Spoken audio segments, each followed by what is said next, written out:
Ok. Bom, muito boa noite a todos e a todas. Com muito prazer que a gente dá início aí ao terceiro Fórum Online do projeto Cultura de Paz e Prevenção das Violências, Tecendo Redes, uma iniciativa vinculada ao Plano Municipal de Vigilância das Causas Externas. Hoje a gente tratando do tema, né, da violência ou das violências contra as pessoas idosas.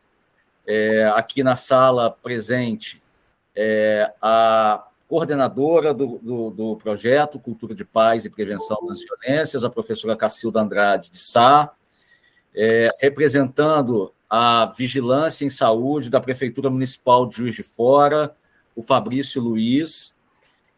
Os nossos convidados, eu vou fazer a apresentação primeiro, e aí depois vou chamar a professora Cacilda e o Fabrício para fazerem a abertura oficial do evento, né?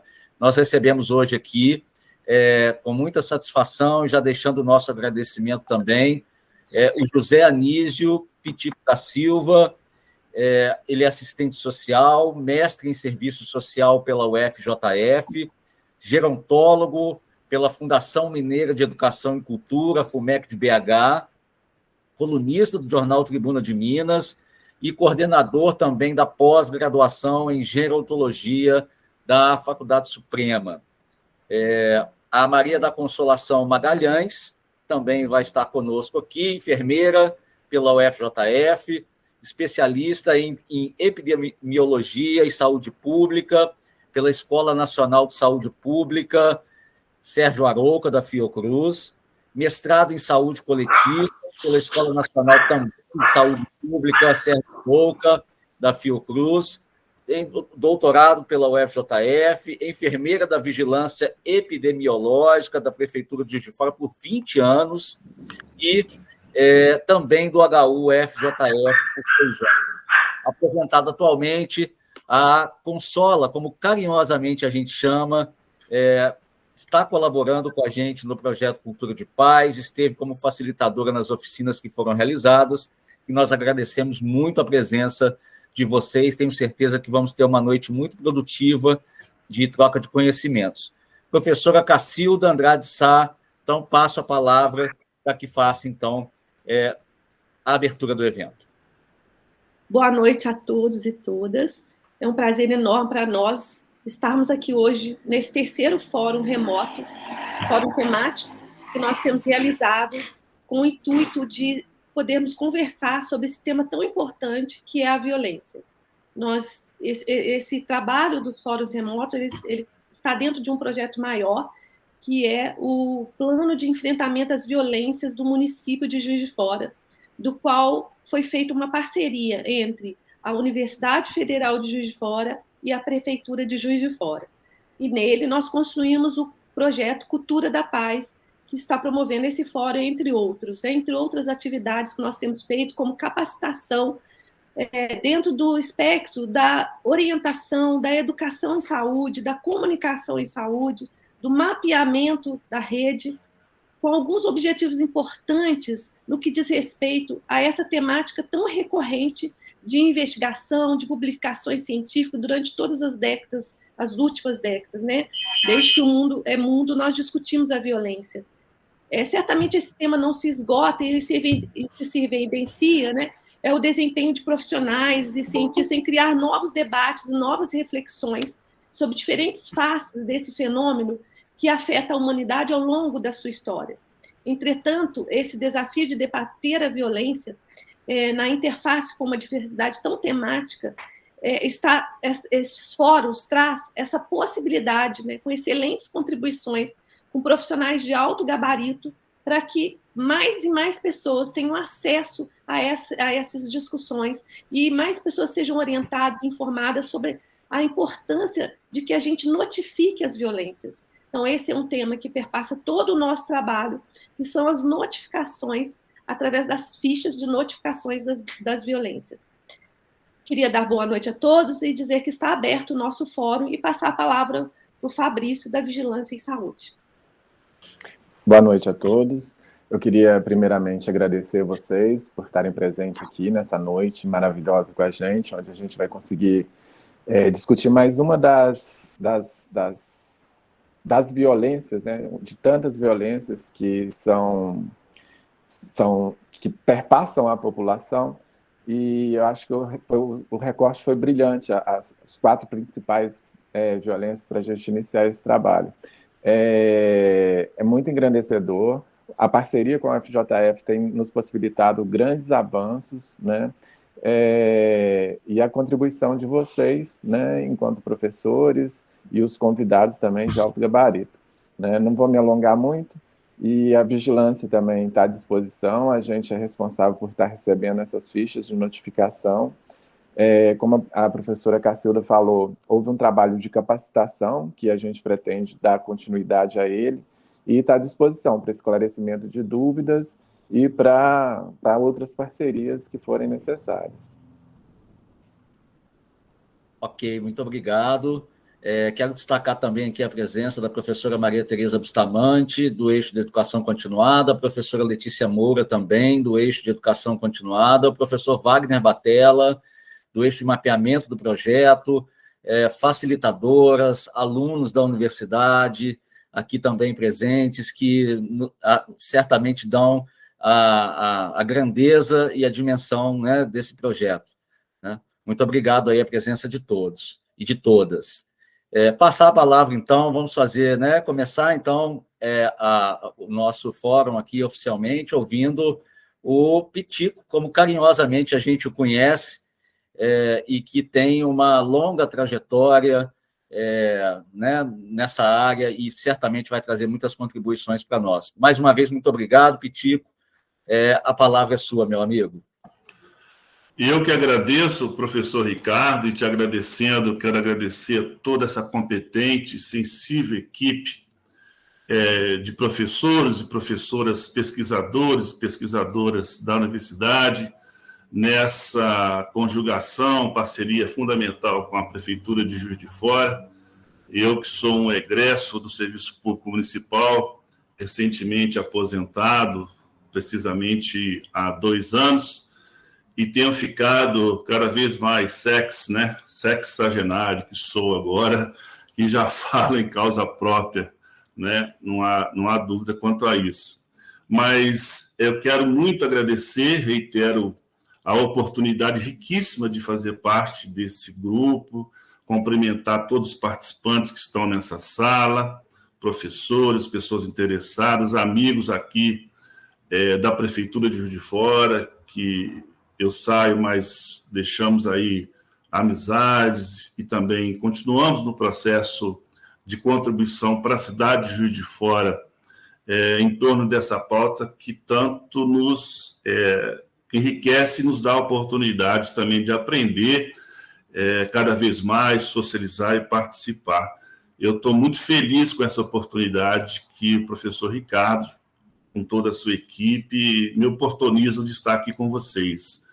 A minha expectativa, baseado no chão de fábrica que eu tenho e estudos continuados nessa temática da gerontologia,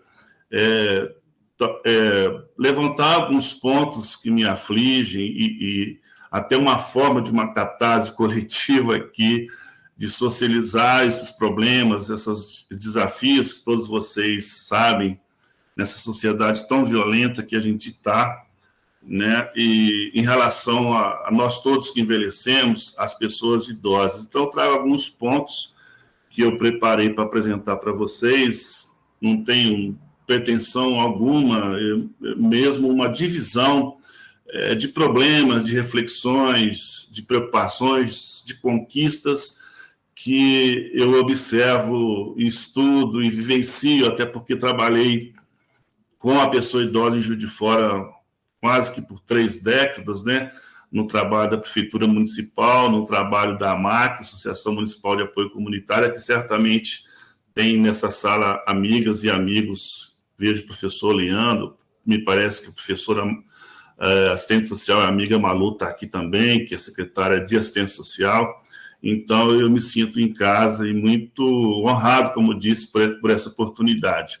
Pessoal, se a gente está falando de prevenção à violência contra as pessoas idosas, eu entendo que se a gente vai prevenir aquilo que existe, né? Eu parto dessa realidade concreta de que há, sim, violência e violências contra as pessoas idosas nesse terceiro fórum, inclusive discutiu outros segmentos sociais também, infelizmente, violentados na sua condição de cidadãos e cidadãs, nos seus direitos sociais e políticos. E aqui, com as pessoas idosas.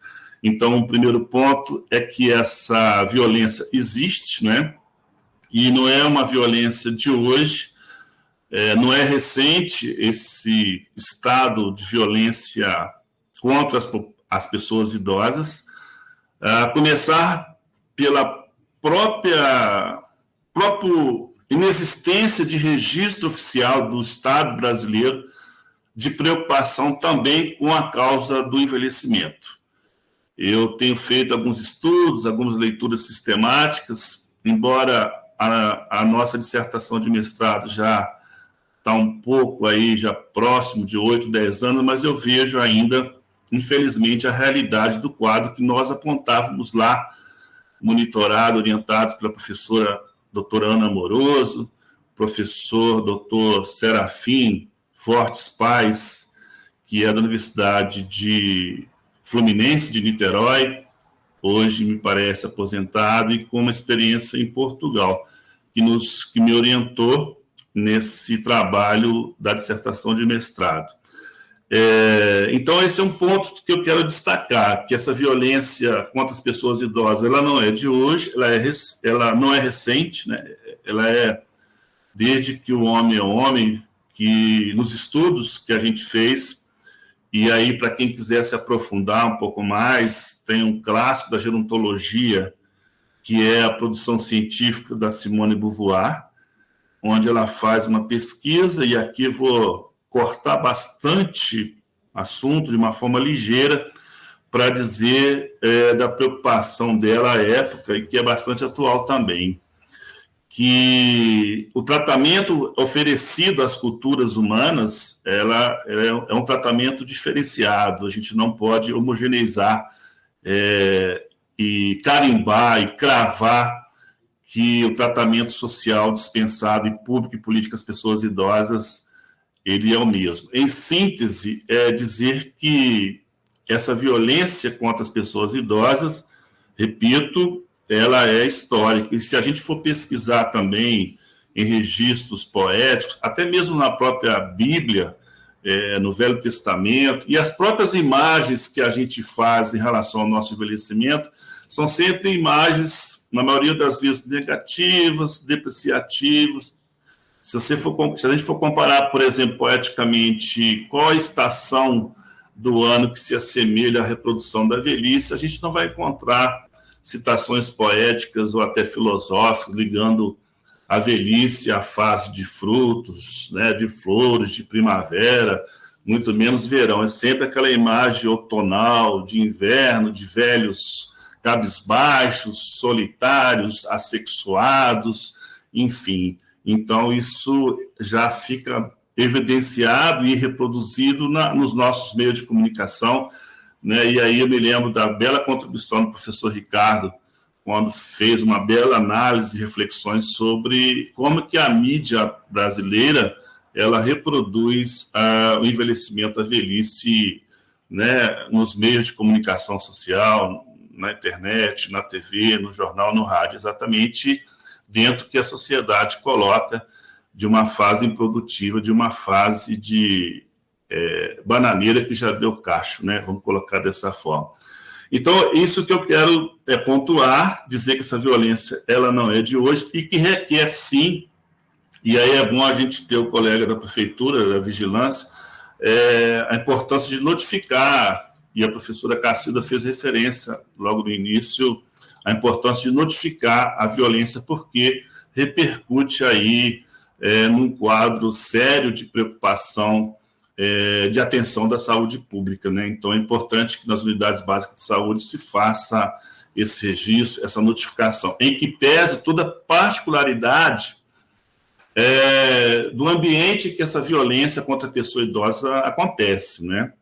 Os estudos comprovam, e aí as professoras Consolação, certamente, outros professores e professores que estão aqui, podem colocar isso de uma forma melhor, ou até reforçar, que o inimigo não está ao lado, né? O inimigo não mora fora da casa. Geralmente, infelizmente, o agressor tem algum laço consanguíneo com a pessoa idosa. É uma neta, é um neto, é um sobrinho, é um filho.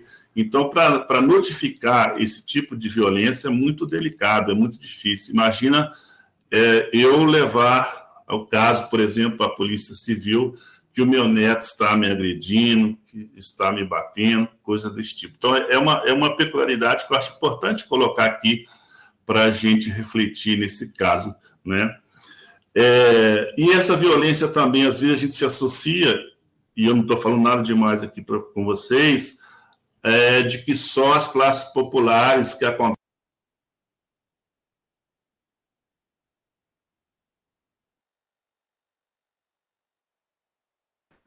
Tiago, você ficou sem som. Eu estou vendo isso aqui, rapaz. Obrigado. Voltou. Então, eu estava falando isso, que essa violência não é de hoje, né? Ela não é recente, e que o agressor, geralmente, ele tem algum laço consanguíneo com a vítima, né? Com a pessoa idosa, é um neto, uma neta, coisa dessa natureza, e que essa peculiaridade, às vezes, dificulta, ou, quem sabe, justifica a subnotificação de casos de violência. E que essa violência também, ela não escolhe, né? Não é tipicamente, como às vezes a gente pode pensar, que é só coisas de pobre, de classes mais populares, quando isso pela própria diversidade dos tipos de violência que as pessoas idosas são vítimas, elas configuram em todo o segmento social, independente de classe econômica, né? E as pessoas idosas são agredidas dentro do ambiente.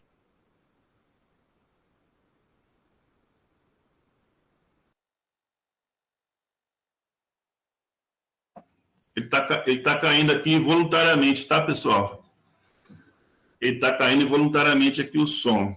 Tudo bem, eu te aviso aí quando der esse pique aí. Isso, por gentileza, professor Ricardo. Então, é isso aí, pessoal, no sentido de que a importância desse fórum e cada vez mais a gente conversar, debater, como bem colocou a professora Cacilda, de socializar.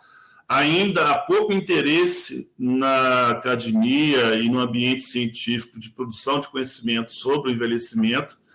Isso tem ganhado uma diferenciação mais recente, né, a ponto da velhice hoje ser temas de dissertação de mestrado, de doutorado, de pós-doutorado, porque também a gente está percebendo, entre tantas outras transformações societárias mundiais, o envelhecimento da nossa população, independente de país, de cidade, é um lugar comum. Há uma revolução da longevidade, o mundo está mais velho, né? E os países europeus envelheceram mais tempo que nós, e nós, Brasil, Juiz de Fora e outros municípios, estamos aí nessa escalada progressiva, rápida do nosso envelhecimento. Só a título de curiosidade, Juiz de Fora, extraoficialmente, tem mais de 100 mil pessoas com a idade de 60 anos e mais. E aí é a pergunta que não quer calar. Quais são os recursos sociais que a cidade, nem digo somente a prefeitura, não, mas a prefeitura pode coordenar essas ações com a própria Universidade Federal e outras universidades. Um espaço, por exemplo, de discussão como esse, que é muito interessante, e objetivamente ter serviço de proteção às pessoas idosas vítimas de violência, que a gente percebe que está sendo recorrente, né? A divulgação, não que nunca existiu, mas a divulgação, a colocação evidenciada para a sociedade de vários tipos de violência contra as pessoas idosas. É preciso ter um envolvimento maior de toda a cidade, de todo o país nessa questão da violência, principalmente porque é uma questão de ameaça e morte, né, de todos nós, das pessoas idosas também. E só para colocar rapidamente, pessoal, as violências elas são distintas, são diferenciadas em relação aos tipos de violências que a literatura coloca para nós. Então, a gente tem a violência institucional, estrutural, interpessoal, de relacionamento, iatrogenia, que é você dar um diagnóstico à saúde da pessoa idosa por ficar livre daquela pessoa idosa, e também de desprezar uma atenção de qualidade, de um cuidado qualificado à saúde da pessoa idosa. Infelizmente, ficou evidenciado nesse momento pandêmico que nós ainda estamos vivendo, onde a própria presidência da República e seus representantes públicos colocavam que a pessoa idosa é gasto público e que não tem mais perspectiva de vida, de futuro. Então, essa cultura violenta ainda está muito presente no nosso dia a dia, no nosso cotidiano profissional, no nosso meio de atuação e intervenção profissional, profissionais de saúde que somos, né?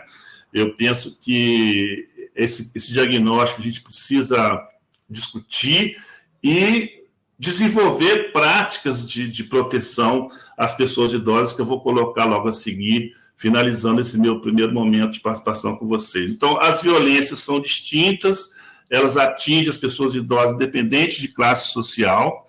A violência não é um caso de hoje, agora que está acontecendo, infelizmente não. Eu diria que a dívida da humanidade com as pessoas idosas é muito grande. No nosso país, o modo é mais agravante, porque, como em outras questões também, o Estado brasileiro sempre deu as costas para a atenção pública às pessoas idosas. A pergunta que a gente vê é o seguinte: nós estamos vivendo mais, mas essa longevidade efetivamente não traz mudança no planejamento público, né? De um modo geral. Ainda mais agora, nesse estado de situação de indiferença que a gente está vivenciando aí, e estamos há um mês de uma nova esperança, de uma nova perspectiva, principalmente no campo social e público, né?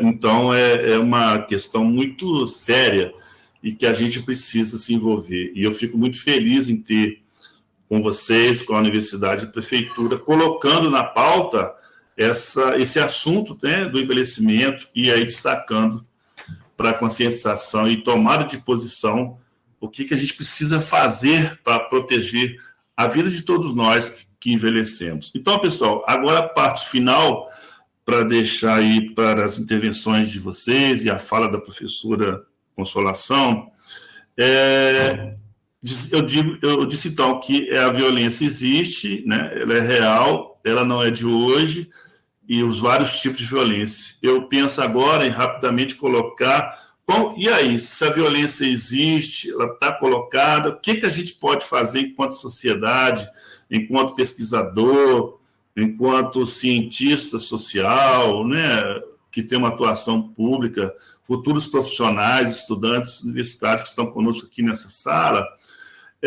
Eu penso o seguinte: dentro da rápida pesquisa que eu fiz, a fonte que eu vou colocar no final aqui, de pesquisadores da Universidade Federal de Viçosa, que é muito interessante, que eles colocam o seguinte: eu acho que, primeiro, reforçar e divulgar os órgãos que a gente tem na cidade, por exemplo, de proteção aos direitos sociais das pessoas idosas. Eu estou falando do Conselho Municipal do Direito da Pessoa Idosa de Juiz de Fora, que já existe desde 1997, que muitas da sociedade, principalmente as pessoas idosas, desconhecem. Nós temos na Câmara Municipal, e aí o professor Ricardo já esteve presente lá nesse debate sobre mídia e envelhecimento, que é a Comissão Permanente de Defesa do Direito da Pessoa Idosa da Câmara Municipal de Juiz de Fora, que é uma comissão permanente. Ela não termina com o término da legislatura que vence os seus 4 anos de mandato, ela é permanente, que é um ganho muito interessante. Nós temos uma Câmara Sênior na Câmara de Juiz de Fora, como nós temos Câmara Mirim, Câmara do Parlamento Jovem, onde pessoas acima de 60 anos, elas fazem papel do vereador sênior, daí ligado à Câmara Municipal, que é uma Câmara Sênior, que reúne pessoas nessa faixa etária e vão discutir os problemas, as soluções, proposições de leis, não só para as pessoas idosas, necessariamente, que diz respeito à condição delas, que as aproxima, mas também em toda a sociedade. Eu acho que é importante a gente não perder de vista esse contato intergeracional da cidade, para não reforçar aí um nicho só específico de pessoas idosas. Eu acho que a cidade tem que ser para todo mundo, para todas as idades. Então, acho que é importante esses instrumentos públicos de participação social serem efetivados cada vez mais com a divulgação, com a pesquisa, com o conhecimento. O Estatuto do Idoso precisa também ganhar uma dimensão pública, de ser apropriado pelas pessoas idosas, tendo em vista, inclusive, que o ano que vem ele completa 20 anos de existência, que ele é de 1º de outubro de 2003, e que ainda não é de domínio público, muito menos para a população idosa da nossa cidade, não é? Então, é preciso divulgar, é preciso conhecer, é preciso criticar, é preciso atualizar e se apropriar desse instrumento, porque ele, inclusive, foi criado para defender as pessoas idosas da pauta que nós estamos colocando aqui, que é da violência contra esse grupo social, contra as pessoas idosas, né? Um outro ponto, pessoal, eu acho que é importante, sim, a gente qualificar chamados cuidadores e cuidadoras de pessoas idosas, na sua grande maioria ainda são pessoas do sexo feminino, até porque as mulheres vivem muito mais, e daí a quem estude a velhice sob essa ótica de gênero mesmo, né? A feminização da velhice, até porque as mulheres vivem mais do que nós. Isso é aqui, por Ciúncula, na China, isso é uma condição colocada aí pelo envelhecimento. Então, os cuidadores e cuidadoras de pessoas idosas precisam ter mesmo qualificação, conhecimento, participar de debates como esses, né? E aí vem a pergunta, o que a cidade faz nessa direção de educar a sociedade que nós somos para o seu envelhecimento, né? O que a Universidade Federal de Juiz de Fora tem feito, as universidades particulares? Claro que eu sei que a universidade, e aqui não estou depreciando, não, pelo contrário, é uma provocação no sentido de que mais cursos e mais profissionais se envolvam com essa questão do envelhecimento no meio científico, da produção de ciência, da produção de pesquisa.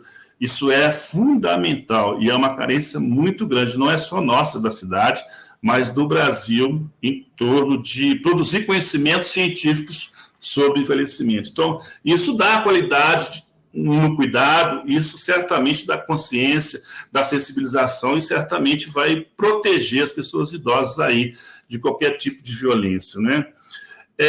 E aí, se a gente tem uma cidade, um outro ponto, que oferece ambiente de socialização, de cultura, de lazer, de convivência comunitária, é muito importante também como fator protetor contra a violência às pessoas idosas. A partir que a informação chegue nas famílias, né, que a cidade tenha espaços de discussão, debates, cursos variados para as pessoas idosas, até por uma questão de mercado, que é um mercado promissor, emergente, um nicho de mercado muito interessante e financeiramente rentável. Não é à toa que a gente tem visto na cidade, no Brasil e em outros municípios e outras capitais, a criação de instituições de atendimento integral às pessoas idosas, porque a realidade é essa também, né? Quem vai cuidar das pessoas idosas mais dependentes, pessoas idosas que têm a sua autonomia comprometida, a sua independência aí frustrada em função de situações de saúde, de doença que são mais dependentes e que têm aí uma necessidade de cuidados permanentes. Além de ser cuidados de qualidade, são cuidados caros, né, que precisam ter recursos. Então, talvez seja interessante ter mesmo no ambiente público essa oferta de cursos para cuidar de pessoas idosas, de instrumentalizar essas pessoas. Não pode ser um bico, não pode ser qualquer um. É o que muitas das vezes a gente assiste, né? Pessoal, eu acho que para a gente esquentar a nossa conversa, eu fico por aqui e agradeço mais uma vez a oportunidade e a gente dá sequência. Pela atenção de vocês aí, muito obrigado. Houve uma falha técnica aí, talvez algum de vocês perdeu um pouco a conversa, mas a gente volta em tempo com certeza. Muito obrigado, professor Ricardo, com você. Muito obrigado, Pitico. Não comprometeu de forma nenhuma, foi muito boa a sua exposição, trouxe para nós aqui questões para a gente pensar, para a gente refletir, né, das violências contra as pessoas idosas, né, que depois a gente vai poder certamente conversar mais sobre isso. E eu tenho certeza que a Consolação agora vai complementar de forma brilhante também, como você fez. Passar para você, Consola, a palavra, a hora que você quiser que eu compartilhe aqui o arquivo, eu compartilho para você, tá bom? Tá bem. Então, boa noite a todos. Quero cumprimentar todos os presentes, né? E dizer que estou muito feliz de estar fazendo parte desse grupo, né, de discussão, desse fórum da cultura da paz, né, e dessas oficinas todas que nós fizemos. Me pediram para falar sobre a notificação, né, para a notificação e da vigilância epidemiológica. Eu optei por fazer alguma coisa mais conceitual pela grande variedade de formação das pessoas aqui, né? Tem estudantes, tem pessoas de várias áreas e tudo. Então, eu vou fazer uma questão mais conceitual, né, de alguns termos que a gente utiliza para a vigilância epidemiológica. E aí eu vou pedir licença para projetar uma apresentação que eu preparei, uma coisa rápida, né? Pode apresentar, Ricardo, por favor, pode disponibilizar.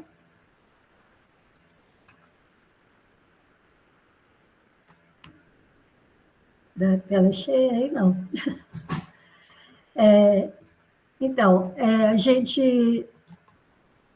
Dá para pôr em tela cheia? Eu que ponho, não? Ricardo. Consola, estava em tela cheia, vocês não estão vendo em tela cheia, não? Não, eu não estou vendo, não. Está aparecendo tudo aqui do ladinho. Espera aí que eu vou tentar aqui com a tela cheia de novo.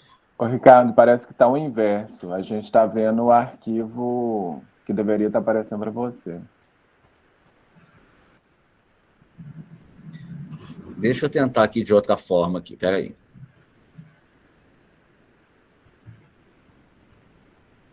Pela tela.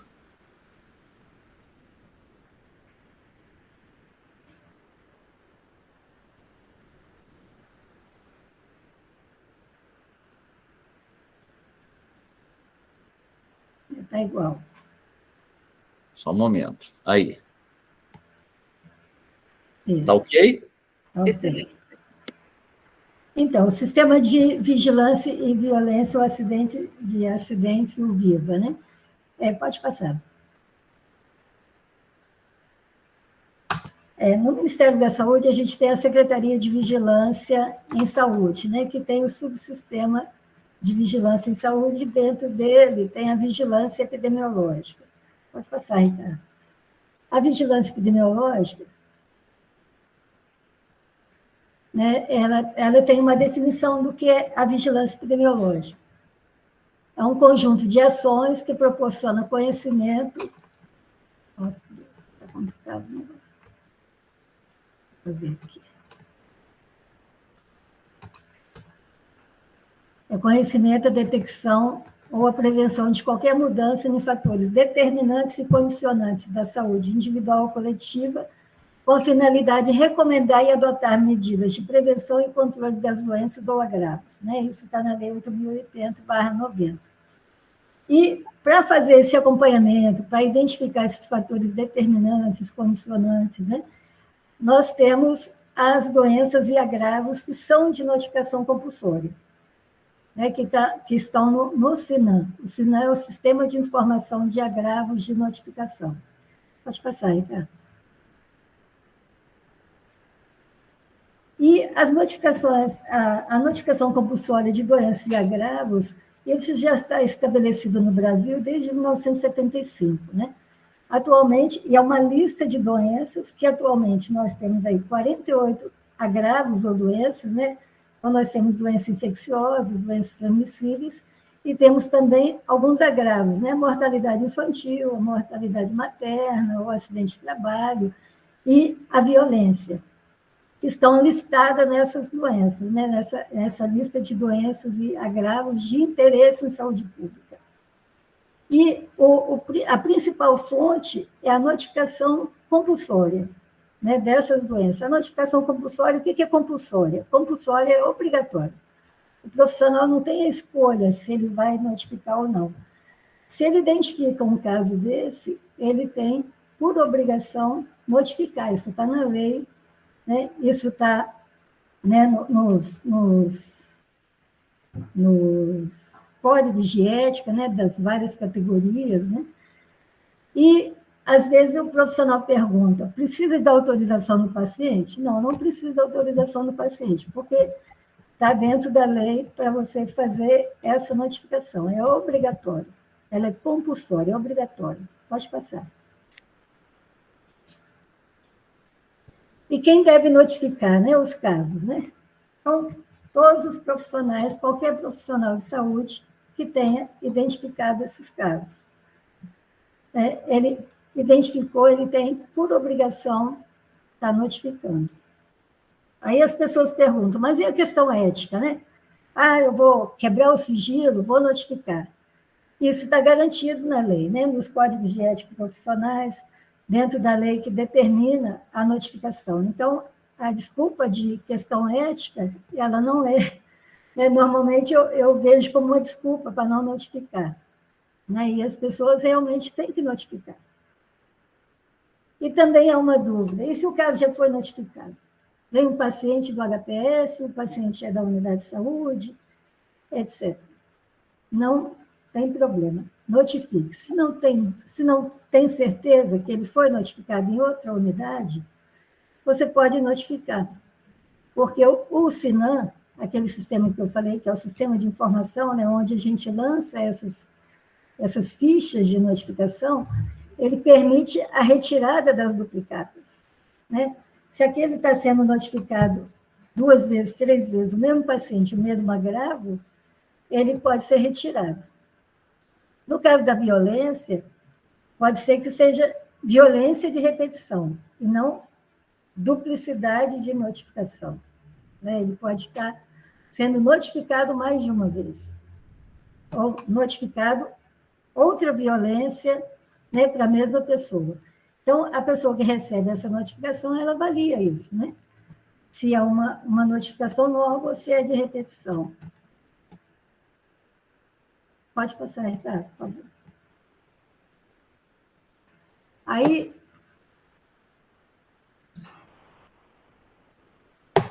em 2006, o Ministério da Saúde implantou o VIVA, né, que é a Vigilância de Violências e Acidentes.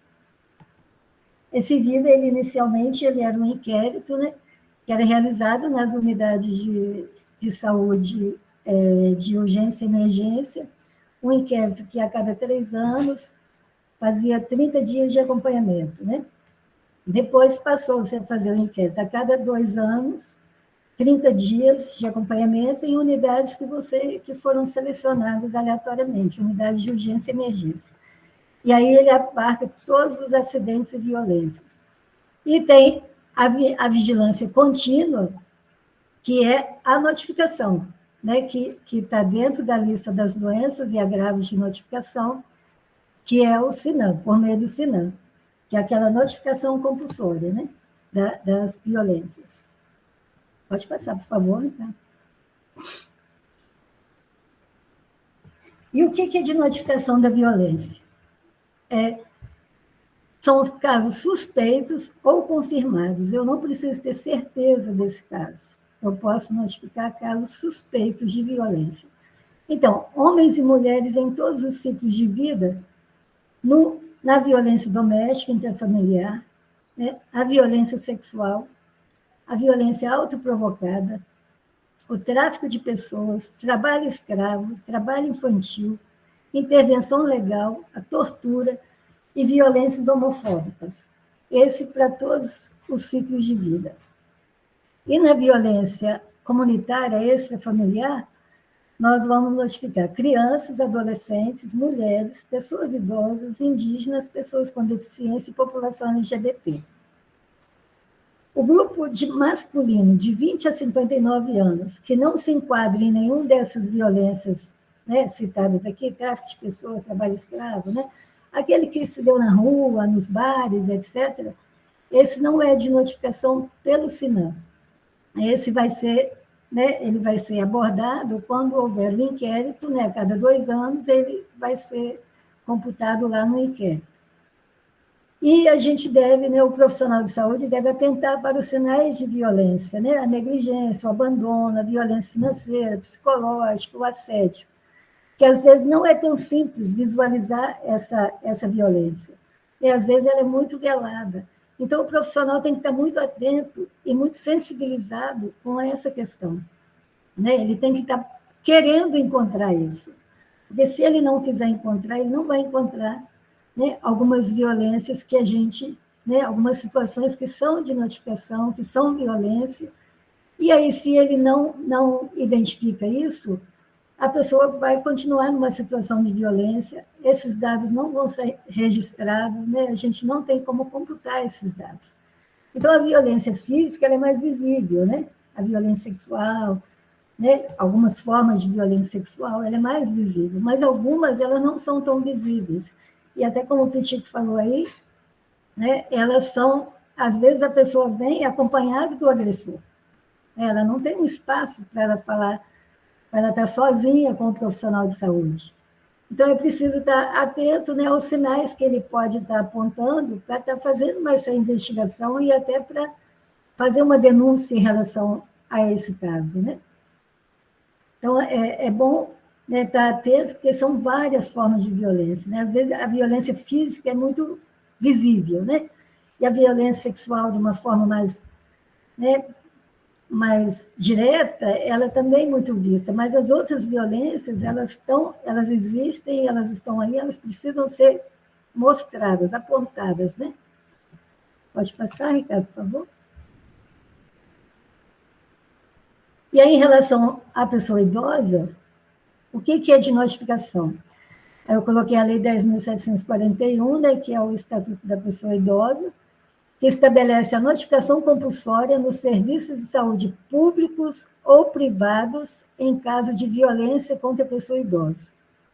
Então, todos os serviços públicos ou privados, eles têm a obrigação de notificação. Por lei, ele tem que notificar. Né? Aquela questão da ética, do sigilo, não sei o quê, não. Isso, a lei está mandando fazer isso, né?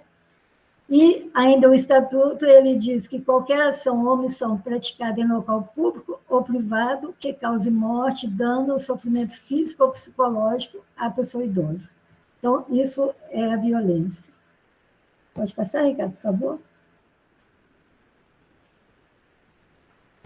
E ainda ele fala, né, o próprio Estatuto ainda da pessoa idosa, ele fala das condições desumanas, né, da pessoa idosa, ou degradantes, ou privando a pessoa de alimentos e cuidados indispensáveis, né? Alguém que tem a obrigação de estar fazendo isso. E isso, inclusive, é crime, né? Então, é de denúncia, é de notificação e de denúncia. Daqui a pouco a gente vai falar mais um pouco sobre notificação e denúncia, né? E a violência financeira ou patrimonial, que está no artigo 102 também, né? Que é se apropriar dos bens da pessoa idosa, né? E, às vezes, do cartão de benefício, empréstimos, etc., a venda de imóveis, né, sem o consentimento da pessoa, sem a pessoa estar sabendo. Isso é violência financeira ou patrimonial, e ela é muito frequente no nosso meio, né? A gente sempre ouve pessoas, ouve situações e tal. E ela é de denúncia e ela é de notificação. Pode passar, por favor, Ricardo? E aqui nós temos a ficha de notificação individual. Como eu falei, o SINAM ele tem uma lista de 48 doenças que compõem o SINAM. E cada doença, dengue, sarampo, tuberculose, acidente de trabalho, a violência, para cada uma tem uma definição de caso do que deve ser notificado. Se a gente tem uma suspeita de uma doença e a gente não sabe se tem que notificar ou não, olha lá na fichinha, que a fichinha traz o conceito de cada agravo desse. No caso da violência interpessoal autoprovocada, ela tem o conceito, o caso suspeito ou confirmado de violência doméstica, intrafamiliar, sexual, autoprovocada, tráfico de pessoas, trabalho escravo, trabalho infantil, tortura, intervenção legal, violência homofóbica. Está tudo aí, o que é de notificação? É suspeito ou confirmado. Nós vamos ter doença no SINAM que vai falar caso confirmado, então só vou notificar quando o caso for confirmado.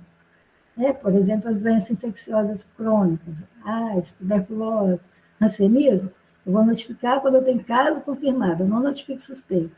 Mas no caso da violência, ele diz para notificar suspeito ou confirmado. E uma questão também da violência interpessoal, que a gente vê aqui na ficha de notificação, é a unidade notificadora. Aqui nós temos a unidade de saúde como unidade notificadora, a unidade de assistência social, o estabelecimento de ensino, o conselho tutelar, a unidade de saúde indígena, o centro especializado de atendimento à mulher, ou outros. Então, isso diz para nós que quem tem que notificar a violência não é só o profissional de saúde.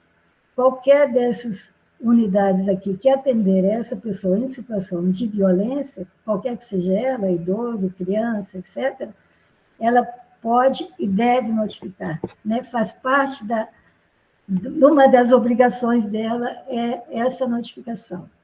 Pode passar, por favor?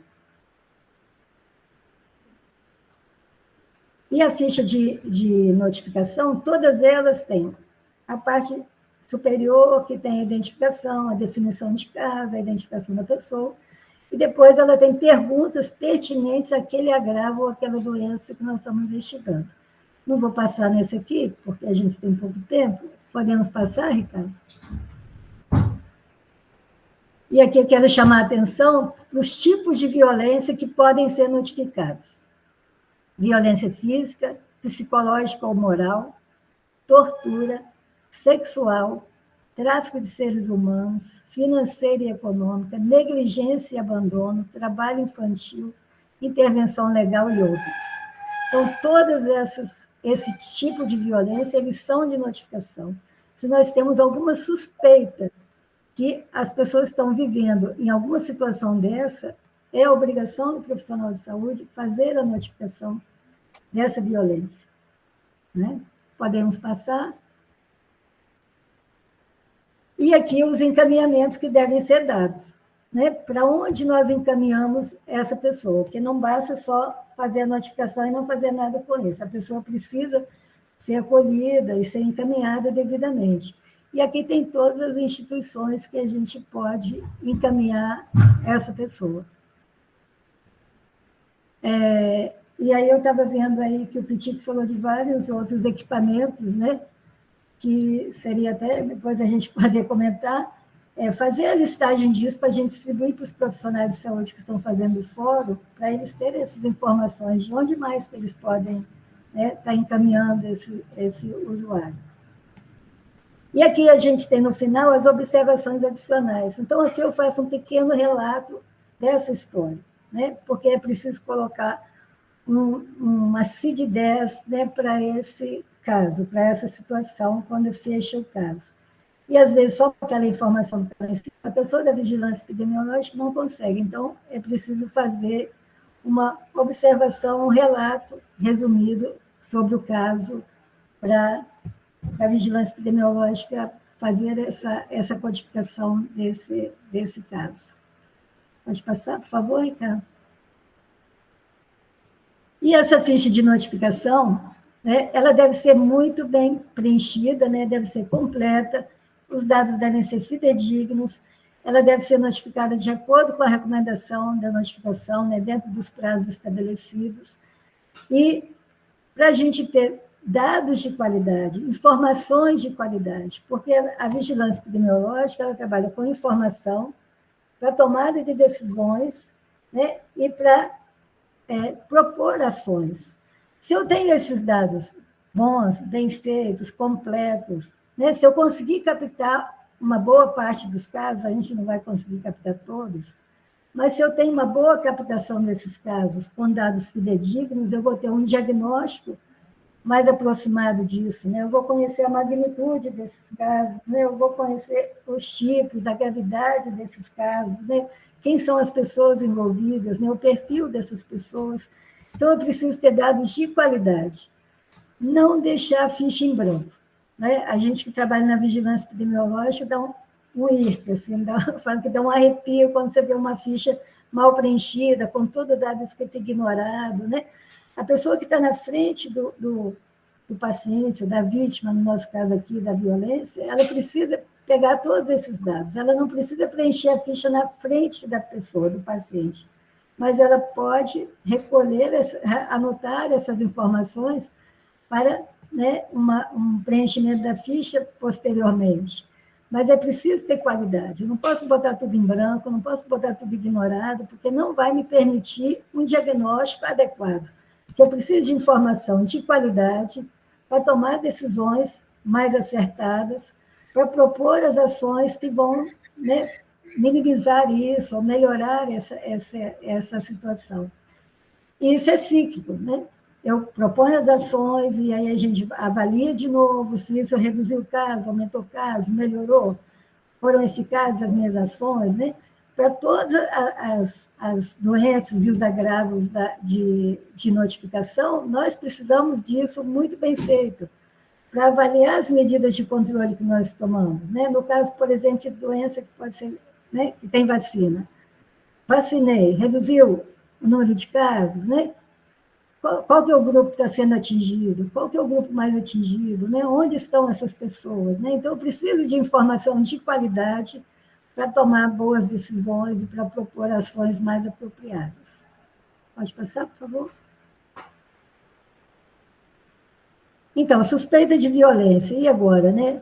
O mais importante é identificar, é ter sensibilidade para detectar os casos. Né? Eu preciso detectar o mais precocemente possível esses casos, né?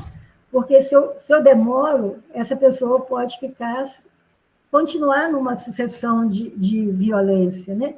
Até chegar em situações muito graves, né? Ou a óbito, inclusive. Acolher essa pessoa, né? Acolher sem julgamento, né? Que a gente fala, né? Porque às vezes, de novo, né? Apanhou de novo, deixou isso acontecer outra vez, né? Então, isso afasta a pessoa do serviço.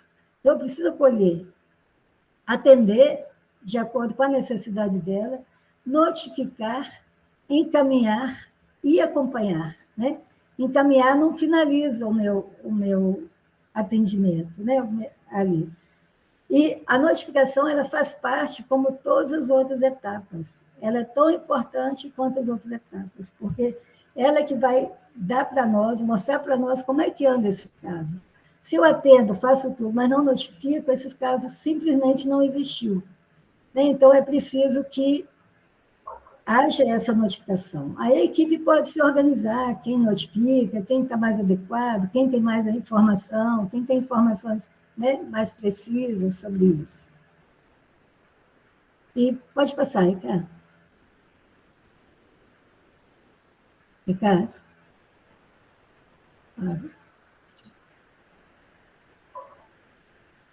Ricardo? Já foi aí, não foi, não? Não. Notificação versus denúncia. Não. Não apareceu? Não. Está na suspeita de violência. Ué, para mim aqui está aparecendo. Deixa eu voltar. Espera aí. Vamos lá. E agora? Ainda não. Ué, para mim está aparecendo. Como é que a gente faz? Então. Foi aí agora? Não. Ué. Bom, daí eu falo, então. Espera aí, deixa eu tentar aqui de novo.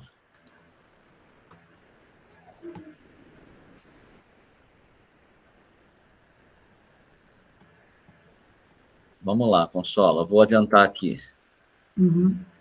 Ricardo, clica em ocultar aí para tirar essa tarja também. Sim, mas foi a hora que eu cliquei que sumiu. Agora está aparecendo?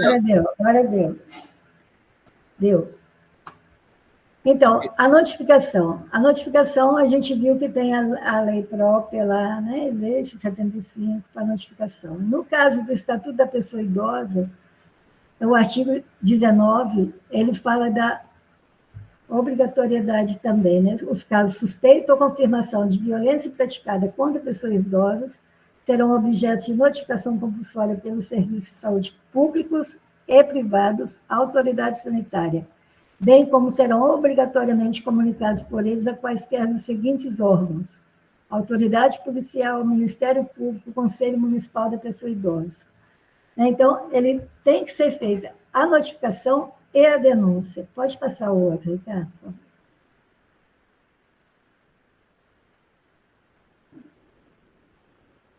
Deu? Não. Foi não? Não. Gente, está dando algum erro. Bugou. Espera aí, vamos lá de novo. Agora vem. Esse quadrinho a gente tem a diferença de notificação e denúncia, né? A notificação é para a autoridade sanitária, lá para a vigilância epidemiológica, por meio dessa ficha de notificação, né, que eu acabei de mostrar. Ela serve para diagnosticar situações de violência, né, para monitorar essas condições, serve para definir as políticas públicas e para avaliação das ações desenvolvidas. Ela não é denúncia. A pessoa que faz uma notificação e acredita que isso vai gerar uma denúncia, não vai gerar denúncia. O que chega para a vigilância epidemiológica é da vigilância epidemiológica exclusivamente. Ela tem finalidade epidemiológica. E a denúncia? A denúncia é para a autoridade policial e para os órgãos de proteção. Ele é feito por meio de relatórios ou e-mails, né, das formas que as pessoas definem. Ele é para acompanhamento, né, individual desse caso, né, não é mais para um diagnóstico da coletividade. Ele é para acompanhamento individual, ele é para proteção da pessoa. E ele deve ser notificado. Quando se faz uma denúncia, tem que também fazer a notificação. Então, no caso da pessoa idosa, denúncia e notificação são sempre juntas. Faz denúncia e faz notificação. Não se faz só a denúncia. Se fizer só a denúncia, não, isso não vai para a estatística de saúde, né, para a gente ir lá para o SINAM, onde tem várias informações que são importantes para a compreensão dessa violência, né? Então, muito importante o profissional de saúde estar atento a isso, né? E saber que ele tem o compromisso com esse paciente, que às vezes é só ele que pode fazer alguma coisa por esse paciente. E aí, não silenciar frente à violência, né? Pode passar, por favor? Foi, Consolo? Pode passar. Então, quem silencia também é violenta, né? O silêncio também é uma forma de violência. Pode passar, Ricardo, que eu tenho umas... Deixa eu ver se aqui aparece. Não está aparecendo, não. Dúvida sobre... vou finalizar, é que eu botei uns endereços aí para informação. Não está aparecendo, não? Não. Vamos lá de novo aqui, espera aí. Está dando algum erro. A gente vai lá. Agora apareceu, Ricardo, só que você tem que tirar a parte, acho que da frente aí, mas apareceu. Ele não está em tela cheia. Então, eu botei aqui o telefone de contato da Vigilância Epidemiológica, né, para as dúvidas. Tem a página do Ministério da Saúde sobre o SINAM, né, e sobre o VIVA, com um link ali para entrar. E essa figurinha amarela é o instrutivo do VIVA.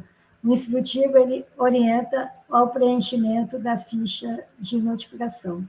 Então, dá para tirar praticamente todas as dúvidas pelo instrutivo.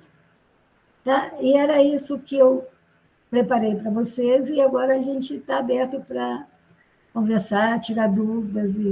Né? Obrigada, gente. Obrigada, Ricardo. Ok, muito obrigado. Consolação. Ótima também a exposição. Acho que complementou muito bem. A gente está tendo aqui várias manifestações, né? Já aqui no nosso chat. E vamos trazer aqui o professor Leandro Ribeiro, aqui, né? Falando da explanação do mestre Pitico. A professora Teita, né, está pedindo ao Pitico se você poderia reforçar, Pitico, a descrição dos equipamentos que acolhem e podem orientar o idoso que sofre violência. Ô, Ricardo, pois não, a professora Tereza, né? O que a gente tem em Juiz de Fora são alguns espaços públicos de proteção aos direitos e defesa desse direito das pessoas idosas. Então, eu faço referência aqui, professora Tereza, todos vocês e todas, ao Conselho Municipal dos Direitos da Pessoa Idosa, como nós temos também Conselhos de Direitos de Políticas Públicas de outros segmentos sociais, não é? Na cidade de Juiz de Fora. Esse Conselho do Direito da Pessoa Idosa, ele está situado fisicamente na rua Alfred, 450, no 7º andar. Como todos os outros conselhos, ele é regido por uma organização interna, um regimento interno, com mesa diretora, e é um espaço público com esse objetivo, princípio de defesa, garantia dos direitos sociais das pessoas idosas. Então, é um espaço público de participação. Depois, se a professora Tereza quiser, por gentileza, informações, pode ligar para lá. A internet deve ter essa informação pelo site da prefeitura. E a Câmara Municipal, gente, também tem, desde 2011, essa Comissão Permanente de Defesa dos Direitos da Pessoa Idosa, que é um fórum muito interessante nesse modelo de conselho de direitos das pessoas idosas, para também discutir, propor leis, diretrizes, acompanhar as ações dos legisladores municipais no tocante à proteção à vida das pessoas idosas. Essa reunião também pública, portanto, todos interessados são muito bem-vindos. Ela acontece sempre às segundas, terças-feiras de cada mês na Câmara Municipal. E cada comissão da Câmara Municipal é composta por 4 vereadores. Nós temos 3 titulares como presidente ou uma presidente e o suplente, tá? No nosso caso, nós temos essa presidência do vereador Júlio Rossignoli, que é o presidente dessa comissão. E agora uma ação, só para informar e sem tomar muito tempo, que nós estamos envolvidos com uma campanha de Natal a idosos institucionalizados. E eu fiz referência também, professora Tereza, e todos vocês, todos, ao Câmara Sênior, que é o expediente mais recente da Câmara Municipal de Juiz de Fora, composta por pessoas a partir de 60 anos, eleitos pelas suas bases, né, de fóruns específicos, e também por pessoas que atuam nessas instituições de longa permanência para idosos. Vai ter uma próxima eleição para a composição do novo grupo a partir do ano que vem. Então, essa Câmara Sênior, ela está institucionalmente ligada à Câmara de Juiz de Fora, Municipal de Vereadores, ao Centro de Atenção ao Cidadão. E nós temos também a Promotoria Pública, né, que tem aí uma atuação com a pessoa idosa para esses casos de defesa dos direitos às pessoas idosas, e um núcleo de atendimento ao idoso ligado à Polícia Civil, né, que me lembro do trabalho levado em livro pelo professor Ricardo, quando ele também coloca essa questão, esse tema muito caro a vocês e ao professor Ricardo, da segurança pública, motivo maior dessa nossa conversa.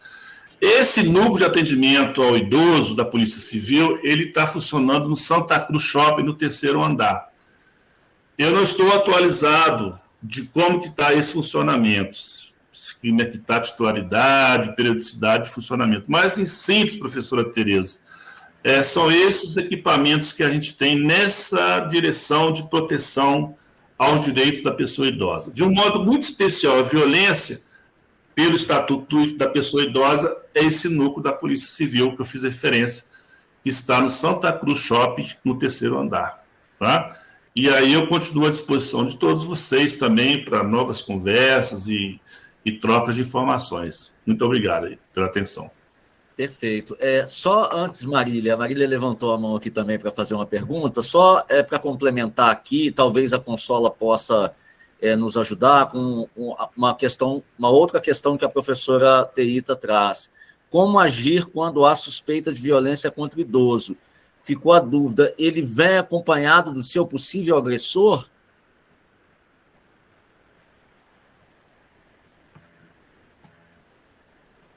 Então, eu acho que nesse caso o profissional pode acionar, ou pode fazer uma visita domiciliar, se for atenção primária, né?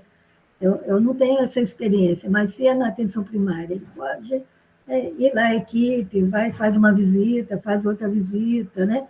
Ou aciona algum outro órgão, né? Das CREAS, CRAS, essa referência da assistência social, para poder fazer isso, né? Para ir lá, verificar, né? Sem dizer que, olha, tem uma suspeita, a unidade de saúde suspeitou, né? Mas vai para fazer uma visita como uma visita qualquer, né? Para tentar identificar. Às vezes é preciso vários contatos para você conseguir uma informação, para ter, né? Para poder saber exatamente o que ocorre ali, né? Às vezes, com uma visita só com uma ida ao posto de saúde, não é possível, né? Identificar se tem uma violência ou não. Né? Não é a minha experiência, mas eu imagino que essa pode ser uma prática, né?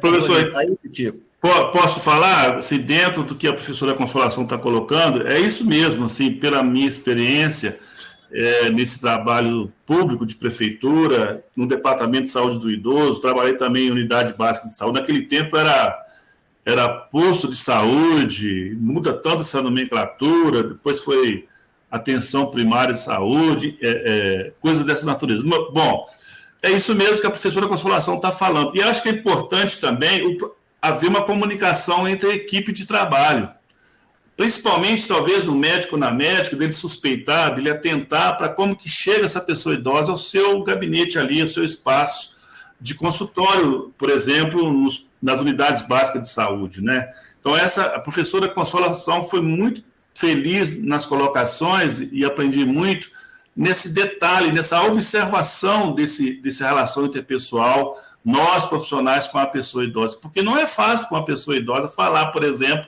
que o neto dela ou a neta dela está violentando, está agredindo, está pegando dinheiro da aposentadoria dela, né? Então, essa percepção, por isso é importante esse treino, porque o próprio profissional, o médico, a médica, pode colocar para a equipe, aí o assistente social vai e faz uma visita, ou o agente comunitário de saúde faz uma visita e faz essas abordagens, porque há que se ter mesmo muita suscetibilidade para esse tipo de abordagem, né? Então, é só esse pequeno comentário, mas, professora Consolação, é isso mesmo.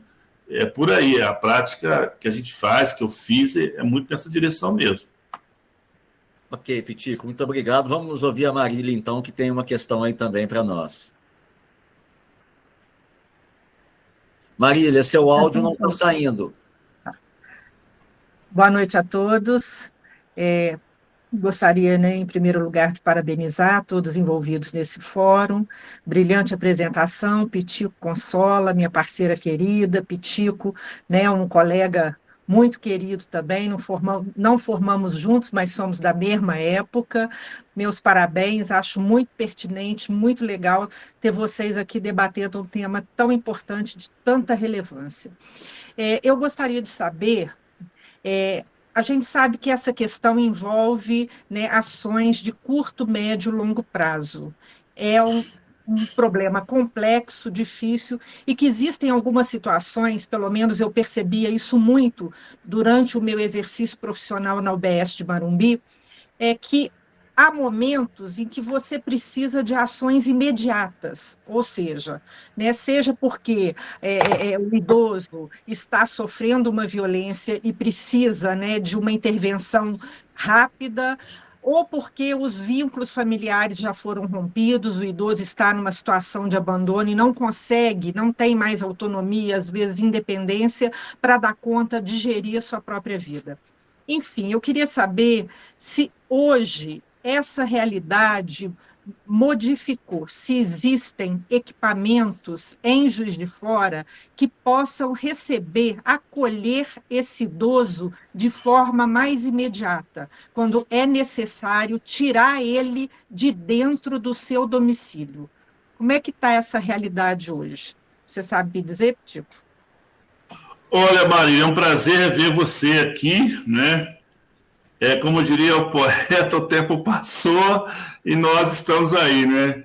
Bacana te ver, viu? Muito obrigado, né? Um grande abraço para você. Obrigada. Ô, Marília, eu estou um pouco desatualizado da rotina, talvez o professor Leandro, que está conosco nessa sala, tem ricas contribuições para, inclusive, nos oferecer nesse ponto levantado por você. Eu te diria, até onde eu estou percebendo a cena local, que a gente não tem, posso estar equivocado, desatualizado, espaços para esse fim de acolhimento a pessoas idosas vítimas dessa violência, dessa urgência, porque senão vai morrer o quanto antes.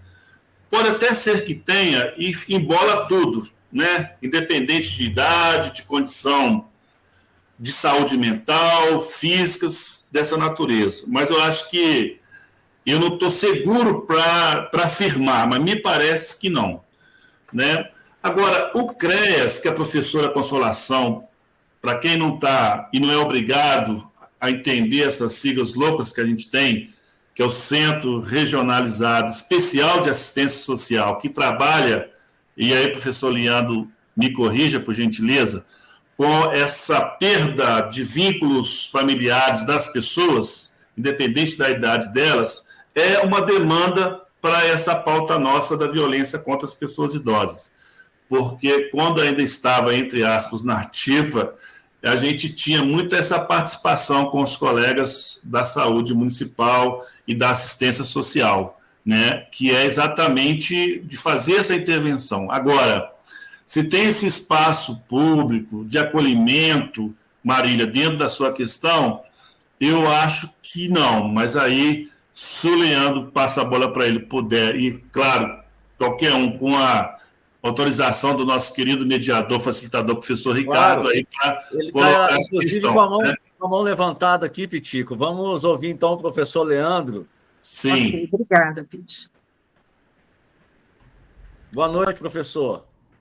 Boa noite. Eu queria, primeiramente, dar um abraço aí a todos vocês, parabenizar pelo fórum, parabenizar a professora Consolação e o mestre José Anísio Pitico, né, pelas excelentes colocações de sempre.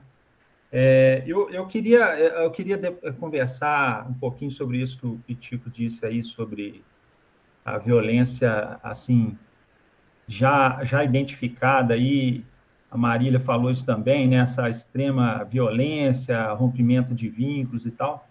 Mas antes eu fiz umas anotações aqui para comentar e vou deixar uma pergunta que vai servir para a professora Consolação e para o Pitico também.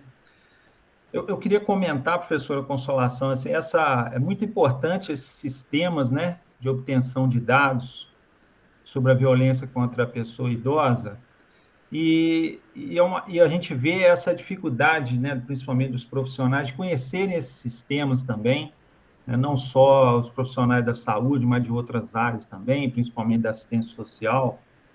Eu vejo que tem a ver, a pergunta que eu vou fazer também para o Pitico, seria essa questão da dificuldade de formação inicial e continuada dos profissionais que trabalham com a pessoa idosa, porque quando a senhora coloca essa coisa, né, necessária da informação, decisão e ação, quando a gente tem profissionais que têm uma insegurança no fazer, né, em virtude da sua quase que inexistência de uma formação inicial de qualidade e uma formação continuada também dificultada, esse ciclo aí ele fica bem prejudicado e travado, né?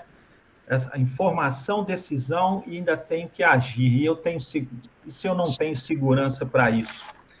E já comentando aqui a fala do professor Pitico, né, eu queria até mostrar aqui, ó, uma Bíblia que a gente tem que ter, que é o livro do Pitico, que ele publicou aqui, da dissertação de mestrado dele, que serve como um grande orientador para a política pública.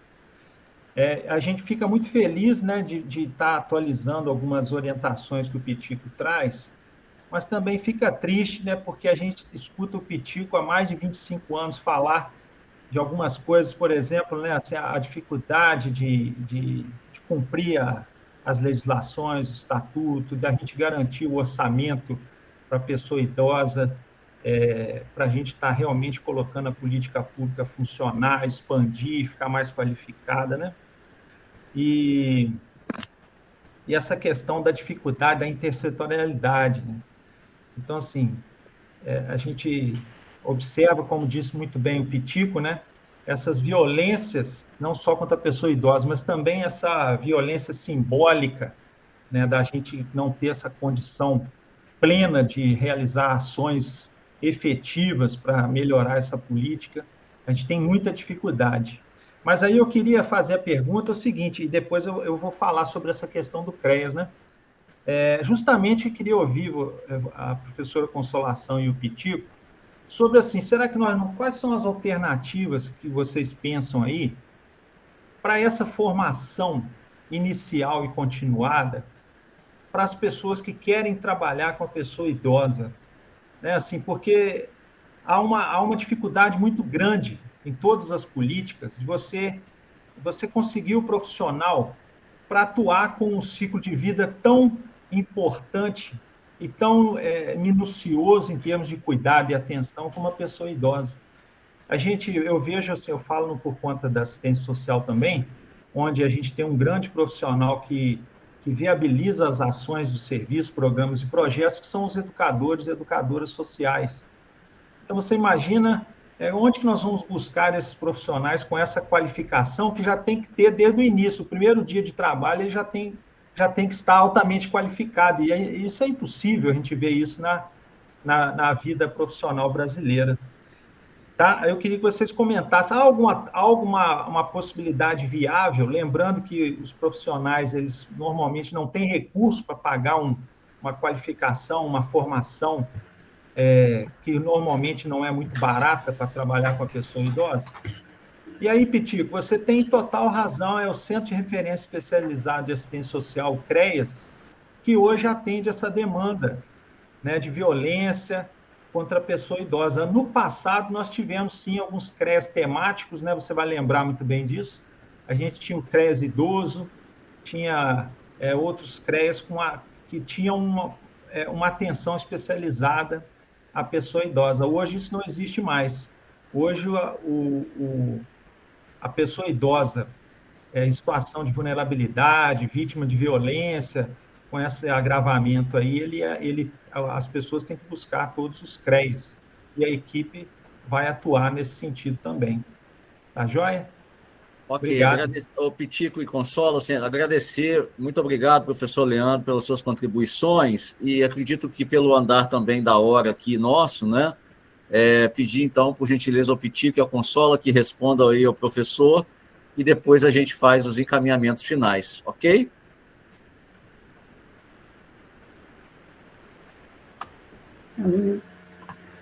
Vamos lá. Ok. Professora Consolação, por gentileza. Em relação à notificação, professor Leandro, né, esse fórum aqui, ele faz parte de um projeto, né, maior da prefeitura, junto com a universidade, que foi de capacitação dos profissionais para esse registro, para essa notificação, para melhorar essa informação, para qualificar essa informação, né? E aí esses fóruns que a gente está fazendo temático, eles são a finalização disso, né? Eu não sei quantos profissionais nós formamos, Cacilda, né? Nesse período, foram várias oficinas, né? E as pessoas saíram muito sensibilizadas, tinha gente que não tinha ideia de que isso era de notificação, né? Então, assim, saíram muito sensibilizadas e muito, né, motivadas a fazer isso. Então, eu espero, né, o Fabrício vai depois acompanhar, né?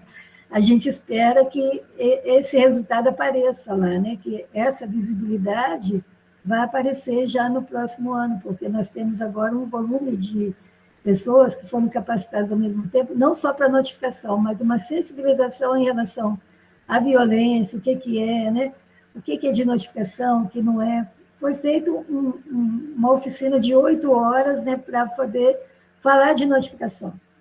Então, não foi só de notificação, a gente falou sobre, né, os determinantes da violência, os conceitos de violência, as pessoas construíram esse conceito. Então, foi uma sensibilização bastante importante e com avaliações muito positivas, né? Não sei se a Cacilda quer falar alguma coisa. Né, Cacilda? Nós tivemos em torno de quase 300 pessoas, né, que receberam essa capacitação, e fora os fóruns que nós estamos fazendo, e toda a campanha de comunicação feita pelo eixo da comunicação, que é coordenado pelo professor Ricardo, né? Além disso, nós temos o eixo de mapeamento que fez o levantamento dos equipamentos que atendem violência no nosso município. Então, assim, a gente tem um trabalho que vai finalizar aí por volta do início de fevereiro, final de janeiro, início de fevereiro. A gente vai ter dados bem interessantes para apresentar aí para todos.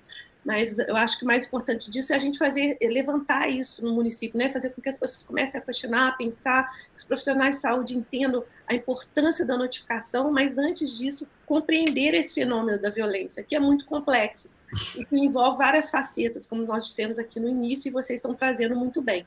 Então, esse trabalho é um trabalho a ser contínuo e que conta com todos vocês. Agradeço muito que vocês tenham aceito o nosso convite e estejam aqui. Pitico, por favor. Ô, professor Leandro, muito obrigado pela atenção, hein, rapaz, aí do nosso trabalho, e aí essa propaganda bacana do livro, é verdade. Gente, eu acho que a violência maior, e qualquer tipo de violência precisa ser recusado e tirado do nosso padrão, é essa indiferença pública que a gente tem de país e de cultura em relação ao envelhecimento.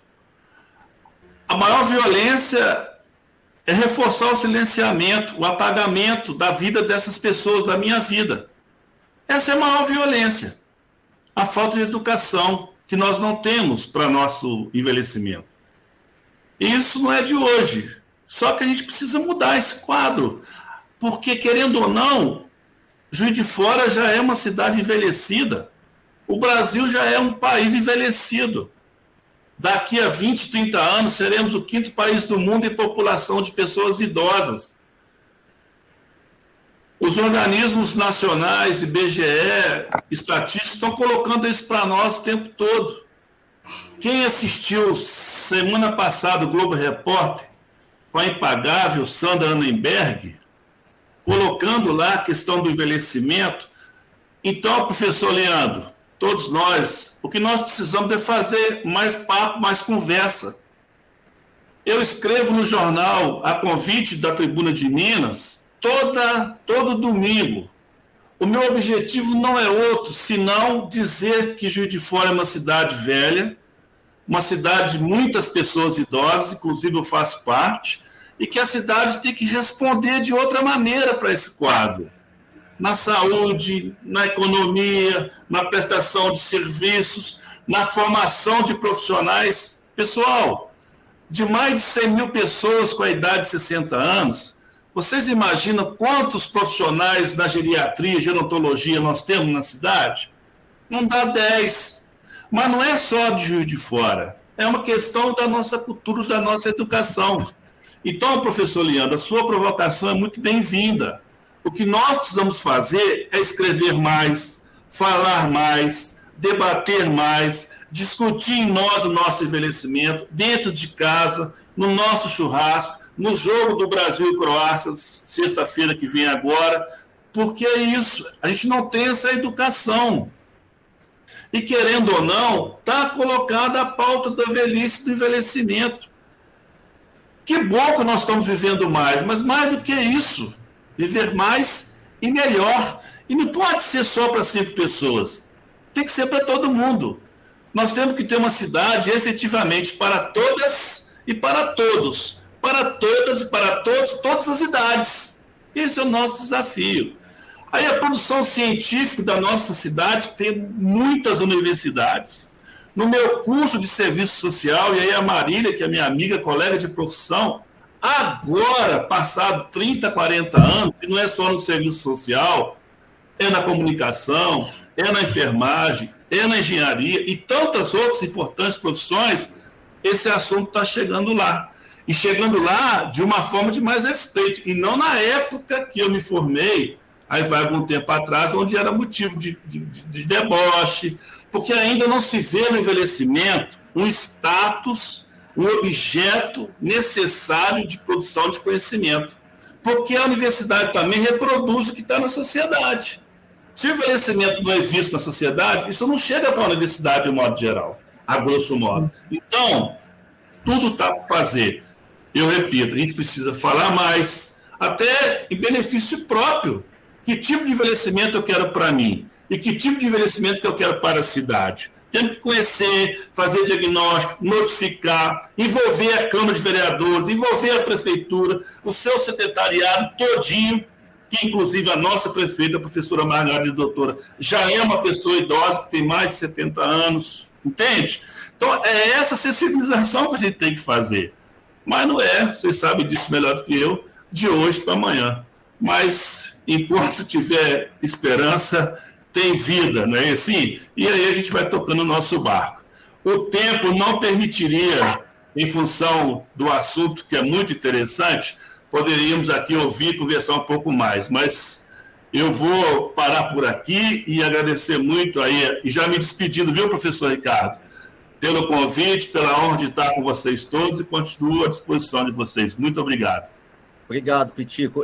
Antes de encerrar, eu vou ler algumas contribuições também que foram deixadas aqui no chat, né, sobre a questão de denúncia anônima, sigilo. A Alessandra Lopes responde aqui para a gente, olha, parabéns aos palestrantes, ótima oportunidade de reflexão dessa temática.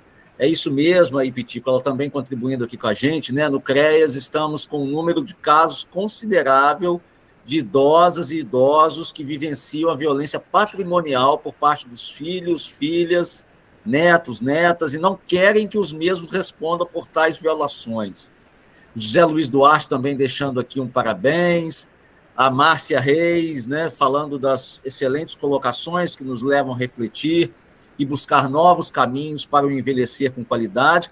E a Alessandra complementa aqui também, olha, o CREAS acompanha através do Serviço de Atendimento Especializado à Família e Indivíduos as denúncias que chegam via Disque 100, demanda espontânea, CRA, saúde, sistema de garantia. A equipe multiprofissional atua no fortalecimento de vínculos familiares, acolhendo, atendendo, orientando, encaminhando e acompanhando com o objetivo da superação da violação identificada. E a Elaine Barrocas agradecendo também pelos esclarecimentos da noite em defesa da cidadania plena do idoso. E nós também agradecemos mais uma vez a Consolação Magalhães, ao José Anísio Pitico, a todos os participantes desse terceiro fórum. Creio eu que foi extremamente proveitoso e certamente abrimos outras portas para que a gente continue conversando cada vez mais e debatendo e refletindo sobre essa temática. Muito obrigado, professora Cacilda. Eu volto a palavra para você fazer aí as suas considerações finais também e os agradecimentos. Bom, é só agradecer mesmo por esse momento. Cada dia que a gente participa de um fórum, a gente aprende muito mais, né? Isso é muito rico para todos nós. E pretendemos avançar ainda mais nessa discussão sobre a violência dentro do município de Juiz de Fora. Pitico, muito obrigado por você ter aceito o nosso convite. Consola, mais uma vez aqui junto conosco, Consola da nossa equipe, né? Marília, todos vocês, né? Teita, Ricardo, pelo excelente trabalho. Estamos aqui com várias pessoas que fazem parte dessa equipe do Cultura de Paz e tem sido um trabalho realmente relevante, né? Que tem nos enriquecido muito. Vocês citaram as capacitações, quer dizer, nós atingimos um grupo de profissionais muito grande dentro do município e nós esperamos que esse conhecimento seja multiplicado aí e que a gente realmente impacte de alguma forma, de forma positiva na vida das pessoas. Então, vamos continuar o nosso trabalho. Eu queria aproveitar para convidar vocês todos a estarem conosco na próxima sexta-feira, ou na próxima segunda-feira, desculpe, onde nós estaremos discutindo a violência contra crianças e adolescentes. Então, dando continuidade a essa sequência de fóruns remotos e temáticos dentro do nosso projeto. Além disso, como o Ricardo falou, nós temos vários podcasts, temos o YouTube, vocês podem acompanhar lá o trabalho da Cultura de Paz, que é um trabalho da Universidade Federal de Juiz de Fora, em parceria com a Prefeitura, por meio da Vigilância em Saúde. Então, agradeço a todos, agradeço a confiança da equipe da Vigilância em Saúde, da Prefeitura, pelo trabalho que nós estamos desenvolvendo. Boa noite e até segunda-feira.